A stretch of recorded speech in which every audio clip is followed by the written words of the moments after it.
Standing by with more. Good morning. Yeah, you guys talking about that Winchester mystery house. We actually took our crew there with a camera and stayed overnight. And remember, our crew actually got readings of spirits overnight in that house. Crazy. Well, now there's a movie about this very house, and I was able to hang out here. The crew, we stayed after the show one day just so we could talk with two stars of the show, Winchester, talking about Dame Helen Mirren and Jason Clarke. Here's the conversation.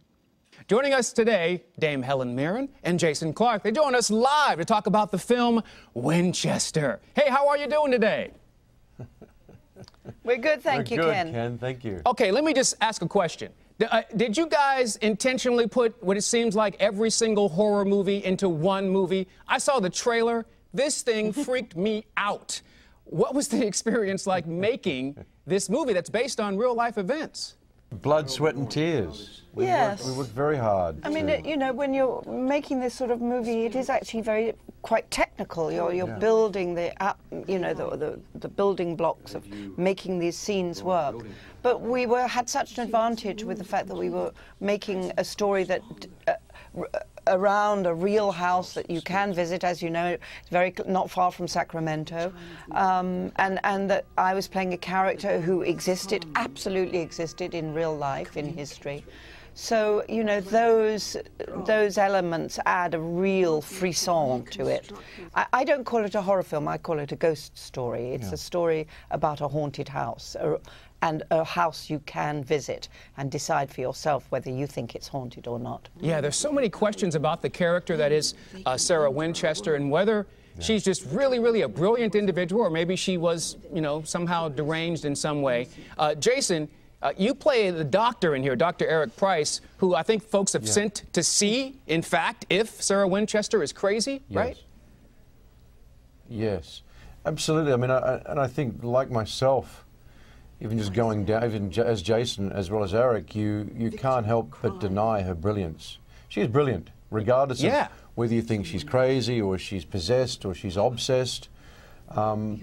What she built is unlike anything I've ever seen in the whole world, even compared to the Vatican or the Great Wall of China. There's something extraordinary about it, and not just its weird, wonderful, canaverous Alice in Wonderland doors, but the intricacy, the beauty of it, the detail, the enunciation, the wallpaper, anywhere you look, there's something intricate and complex and designed and fascinating. Yeah, I mean, Eric sent there to assess her.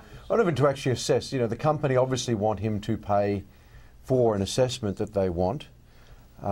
He's an addict in his own right, and he can't help but love this wonderful, extraordinarily, well-dressed woman who is comes just with his tragic core as his well, connection as well.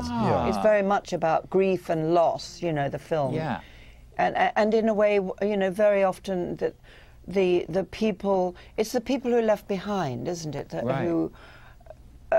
Who have to bear that terrible burden and want, you know, so often want to communicate with their dearly beloved lost, members of their family or their beloved friends, or so they need that connection and to carry that sort of grief, and certainly that's what Jason's character is coming, like Sarah Winchester. They're both of them are in deep mourning, actually. Well, you know, you said earlier that you don't think it's a horror film, but it is super scary. I know you say it's a ghost story, but it's really scary. It's a ghost story. It should be, and it is very scary, and all the scarier because it is based in history. Well, we know a lot about it here in Northern California. Winchester, the film opens up this weekend. Dame Helen Mirren and Jason Clarke, thank you so much for your time. Hope to talk to you again soon. Thank you very much. Be careful when you go to bed at night. Make sure you keep a light on. Keep a light on. Yes. Look under the bed. Yeah, exactly. Yes. Thank you. Thank you, Ken. You got it. Nice. Good time talking to those two individuals. Hey, one more little creepy thing about this movie. Yeah? I don't know if you guys feel the same way that I feel about twins, but the directors are twin brothers. Okay, see? And I always find twins in horror movies freaks me out. That combination. Wow. Because they have that shorthand where they don't have to say anything. They're just looking at each other and deciding what to do. They know. They just know, They know. Crazy. Back to you guys. Great. Now I'm going to have to go home and look under the bed.